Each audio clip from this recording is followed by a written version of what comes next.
മുഖക്കുരുവിനെതിരെ ഉപയോഗിക്കുന്ന ക്രീമുകളിൽ ക്യാൻസർ ഉണ്ടാക്കിയേക്കാവുന്ന രാസവസ്തുക്കൾ കണ്ടെത്തിയതായി പഠനം. അമേരിക്കയിലെ ഒരു സ്വതന്ത്ര ലബോറട്ടറി നടത്തിയ പഠനത്തിലാണ് ഇക്കാര്യം കണ്ടെത്തിയത്. ക്യാൻസറിന് കാരണമാകുന്ന ബെൻസീൻ എന്ന രാസവസ്തു ഇത്തരം ക്രീമുകളിൽ ഉപയോഗിച്ച് വരുന്നുണ്ടെന്നാണ് ഗവേഷക സംഘം കണ്ടെത്തിയത്. ബെൻസോയിൽ പെറോക്സൈഡ് എന്ന രാസവസ്തു അടങ്ങിയ ഇത്തരം ക്രീമുകൾ വിപണിയിൽ നിന്ന് നിരോധിക്കണമെന്നാവശ്യപ്പെട്ട് വാലിഷോർ ലബോറട്ടറിയിലെ ഗവേഷകർ US ഫുഡ് ആൻഡ് ഡ്രഗ് അഡ്മിനിസ്ട്രേഷന് നിർദ്ദേശം നൽകിയിട്ടുണ്ട്. എന്താണ് ബെൻസീൻ? നിറമില്ലാത്തൊരു ദ്രാവകമാണ് ബെൻസീൻ. നല്ല മണമുള്ള ഒരു രാസവസ്തു കൂടിയാണിത്. അഗ്നിപർവ്വതം, ക്രൂഡ് ഓയിൽ, ഗ്യാസോലിൻ, സിഗരറ്റ് പുക എന്നിവയിലെല്ലാം ബെൻസീൻ അടങ്ങിയിരിക്കുന്നുവെന്നാണ് US Center for Disease Control and Prevention റിപ്പോർട്ടിൽ പറയുന്നത്. ഡിറ്റർജന്റുകൾ, ചിലയിനം പ്ലാസ്റ്റിക്കുകൾ, ഡൈ എന്നിവയുടെ നിർമ്മാണത്തിന് ബെൻസീൻ ഉപയോഗിച്ചു വരുന്നുണ്ട്. എന്നാൽ ഇവയുടെ അമിത ഉപയോഗം ലുക്കീമിയയ്ക്ക് കാരണമായേക്കാമെന്നാണ് വിദഗ്ധർ പറയുന്നത്. 2022 നിരവധി ഉപഭോക്തൃ ഉൽപ്പന്നങ്ങളിൽ ബെൻസീൻ കണ്ടെത്തിയതായി വാലിഷോർ ലബോറട്ടറി വെളിപ്പെടുത്തിയിരുന്നു. സൺസ്ക്രീൻ, സാനിറ്റൈസറുകൾ എന്നിവയിൽ ഇവയുടെ സാന്നിധ്യം കണ്ടെത്തിയെന്നാണ് ഇവരുടെ റിപ്പോർട്ടിൽ പറയുന്നത്. ഇതോടെ നിരവധി കമ്പനികൾ തങ്ങളുടെ ഉൽപ്പന്നങ്ങൾ വിപണിയിൽ നിന്ന് പിൻവലിക്കുകയും ചെയ്തിരുന്നു. ബെൻസോയിൽ പെറോക്സൈഡ് അടങ്ങിയ 66ലധികം ഉൽപ്പന്നങ്ങളാണ് ലബോറട്ടറിയിലെ വിദഗ്ധർ പരിശോധിച്ചത്. ക്രീമുകൾ, ലോഷനുകൾ, ജെൽ എന്നീ വിഭാഗത്തിൽപ്പെട്ട ഉൽപ്പന്നങ്ങളാണ് പരിശോധിച്ചത്.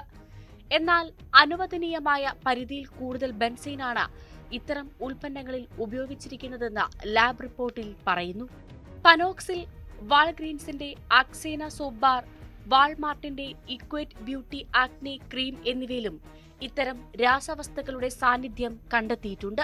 ഇത്തരം ഉൽപ്പന്നങ്ങളിലെ ബെൻസോയിൽ പെറോക്സൈഡ് കാലക്രമേണ ബെൻസീനായി വിഘടിക്കുന്നു. അതാണ് അപകടമുണ്ടാക്കുന്നതെന്ന് വാഷിഷോർ ലബോറട്ടറി പ്രസിഡന്റ് ഡേവിഡ് ലൈറ്റ് പറഞ്ഞു.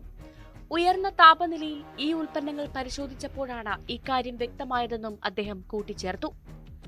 സൺസ്ക്രീനിലും മറ്റുൽപ്പന്നങ്ങളിലും കണ്ടെത്തിയ ബെൻസീൻ മലിനമായ വസ്തുക്കളിൽ നിന്ന് ഉരുത്തിരിഞ്ഞവയായിരുന്നു. ബെൻസോയിൽ പെറോക്സൈഡ് ഉൽപ്പന്നങ്ങളിലെ ബെൻസീൻ ബെൻസോയിൽ പെറോക്സൈഡിൽ നിന്നുള്ളതാണ് എന്നാണ് ഡേവിഡ് ലൈറ്റിന്റെ വാക്കുകൾ. അതിനാൽ ബെൻസീൻ വലിയ അളവിൽ ഉപയോഗിച്ചിരിക്കുന്ന ഇത്തരം ഉൽപ്പന്നങ്ങൾ വിപണിയിൽ നിന്ന് ഒഴിവാക്കണമെന്ന് അധികൃതരോട് അദ്ദേഹം ആവശ്യപ്പെടുകയും ചെയ്തു. കൂടാതെ വിഷയത്തിൽ കാര്യമായ അന്വേഷണം നടത്തണമെന്നും ലബോറട്ടറി ഗവേഷകർ പറഞ്ഞു. റിപ്പോർട്ട് പുറത്തുവന്നതോടെ വിഷയത്തിൽ പ്രതികരിച്ച നിരവധി കമ്പനികളും രാഷ്ട്രീയ പ്രതിനിധികളും രംഗത്തെത്തിയിരുന്നു. വാലിഷോർ ലബോറട്ടറിയുടെ പഠനങ്ങൾ ആശങ്കപ്പെടുത്തുന്നുവെന്നാണ് US ജനപ്രതിനിധി റോസ ഡിലാറോ പ്രതികരിച്ചത്. വിഷയത്തിൽ ഫുഡ് ആൻഡ് ഡ്രഗ് അഡ്മിനിസ്ട്രേഷൻ ഉണർന്നു പ്രവർത്തിക്കേണ്ട സമയമാണെന്നും അവർ കൂട്ടിച്ചേർത്തു.